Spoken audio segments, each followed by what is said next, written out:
अवधनामा की वीडियोस देखने के लिए पहले सब्सक्राइब पर क्लिक करें और फिर बेल पर भी क्लिक करना ना भूलें। सिद्धार्थनगर में विश्व प्रसिद्ध होम्योपैथिक चिकित्सक व गिनीज वर्ल्ड रिकॉर्ड सहित सैकड़ों विश्व रिकॉर्ड धारी तथा सैकड़ों पुस्तकों के लेखक सिद्धार्थनगर के प्रसिद्ध चिकित्सक डॉक्टर भास्कर शर्मा को doctor of scientific crime study की मानद उपाधि दी गई।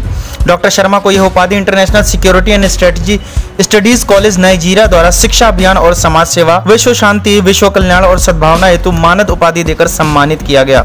यह उपाधि जनरल डायरेक्टर प्रोफेसर ईशा बुहारी नाइजीरिया ने 24 जून 2020 को दिया। यह उपाधि डॉक्टर शर्मा को होम्योपैथिक चिकित्सा पद्धति में नित्य नए किए जा रहे शोध कार्य तथा देश विदेश में होम्योपैथी के प्रचार प्रसार के लिए दी गई है। फीस माफी आंदोलन को धार देने के लिए समाज सेवी सोनू पाठक लगातार पक्ष विपक्ष की चौखट पर दस्तक दे रहे हैं। केंद्र और प्रदेश के नेताओं व सांसद मंत्री आदि को अपनी मांग से संबंधित ज्ञापन सौंपने और फीस माफी को प्रयास जारी रखते हुए आज आंदोलन चलाने वाले लोगों ने समाजवादी पार्टी का इस आंदोलन में साथ मांगा। समाजवादी पार्टी के महानगर अध्यक्ष सैयद इफ्तिखार हुसैन को एक ज्ञापन सौंपकर समाजवादी पार्टी का साथ देने के लिए आह्वान किया गया। इफ्तिखार ने आश्वासन दिया कि हम सब समाजवादी पार्टी के लोग फीस माफी आंदोलन में आपके साथ हैं।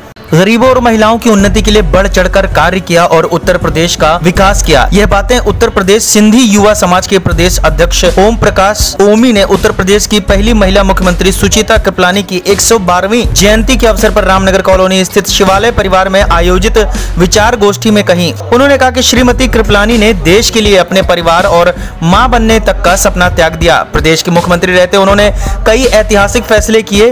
वो दिल की कोमल थी, लेकिन प्रशासनिक फैसले लेते समय दिल की नहीं दिमाग की सुनती थी। देवरिया में मुख्य विकास अधिकारी शिव शरणप्पा जीएन की अध्यक्षता में वृक्षारोपण समिति की बैठक विकास भवन के गांधी सभागार में संपन्न हुई। इस दौरान सभी विभागों को आवंटित लक्ष्यों के अनुरूप सभी तैयारियों को समय पूर्व ही सुनिश्चित कर लिए जाने का निर्देश दिया गया। साथ में यह भी कहा गया कि इस बार ब्लॉक वार पौधों को उपलब्ध कराए जाने हेतु इंडेंट जारी किया जाएगा तथा सभी शहरी क्षेत्र के पौधरोपण की फोटो ट्रैकिंग 100% एवं ग्रामीण क्षेत्रों में जिस स्थल पर 200 से अधिक पौधे रोपित किए जाएंगे उस स्थल की ही ट्रैकिंग की जाएगी। अम्बेडकर नगर में नगर पंचायत अशरफपुर के चौचा के वार्ड नंबर 1 बसखारी दक्षिणी में स्थित बौद्ध नगर में जल निकासी न होने के कारण सड़क के किनारे की दुकानों के सामने घुटने भर जल भराव हो जाता है, जिसके कारण निवासियों व दुकानदारों को भारी दिक्कतों का सामना करना पड़ रहा है। आपको बताते चलें कि जब से बसखारी बाजार को नगर पंचायत अशरफपुर के चौचा में शामिल किया गया है, तब से जलालपुर रोड बसखारी में स्थित बौद्ध नगर के लोगों व दुकानदारों द्वारा समय समय पर जल निकासी के लिए आवाज उठाई जाती रही, मगर सभासद व उनके प्रतिनिधि जन समस्याओं पर कोई विचार नहीं कर रहे हैं।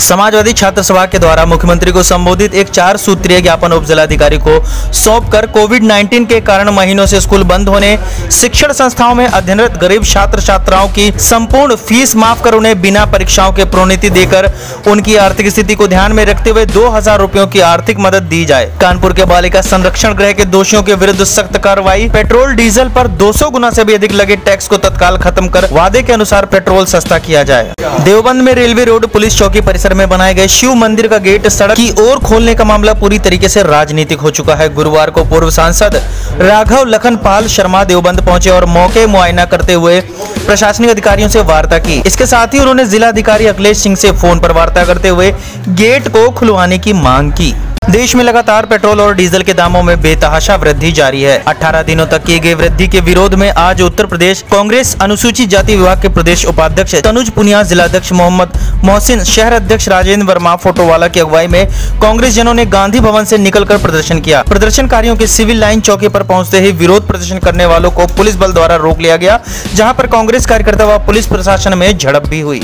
कानपुर के मसवानपुर स्थित बालिका गृह केंद्र अलीगढ़ से भेजी गई 6 किशोरियां सुरक्षित हैं। इनमें 2 बच्चियां इसी महीने भेजी गई हैं। तीनों किशोरियां अलीगढ़ चाइल्ड लाइन में रह रही हैं। इनकी काउंसलिंग की जा रही है। काउंसलिंग के बाद किशोरियों को उनके घर भेजा जाएगा। जरूरत पड़ने पर कानपुर के गृह केंद्र में भी भेजा जा सकता है। गौरतलब है कि इस वक्त कानपुर में एक बालिका आश्रय केंद्र में किशोरियों के कोरोना पॉजिटिव, HIV पॉजिटिव एवं गर्भवती होने की सूचनाएं मिल रही हैं। आजमगढ़ में हफ्ते में 6 दिन मिष्ठान की दुकान खोलने की मांग को लेकर विक्रेताओं ने डीएम को ज्ञापन सौंपा। मिष्ठान विक्रेताओं का कहना है कि लॉकडाउन के दौरान अपने प्रतिष्ठान उन्होंने बंद रखे और शासन प्रशासन का पूरा सहयोग किया। श्रमिकों एवं कारीगरों को 4 माह बैठकर वेतन दिया। खाद्य सामग्री, दूध, पनीर, छेना से निर्मित मिठाइयाँ 24 घंटे से ज्यादा नहीं रह सकती। ऐसे में मिष्ठान विक्रेताओं को ध्यान में रखते हुए सप्ताह में 6 दिन दुकान खोलने की अनुमति दी जाए। कानपुर में पेयजल समस्या को लेकर कई दिनों से हठयोग पर बैठे कानपुर के आर्यनगर विधानसभा क्षेत्र के सपा विधायक अमिताभ वाजपेयी ने अपनी मांगों पर प्रशासन के ध्यान न देने पर कार्यकर्ताओं के साथ पानी की टंकी पर अर्धनग्न प्रदर्शन किया। विधायक का यह प्रदर्शन 20 जून से लगातार जारी है। इस अवसर पर विधायक ने कहा कि लाखों की आबादी पेयजल की समस्या से जूझ रही है और प्रशासन और जल संस्थान हाथ पर हाथ धरे बैठे हैं। अवधनामा का पूरा अखबार तफसील से पढ़ने के लिए epaper.awadhnama.com पर लॉगिन करें।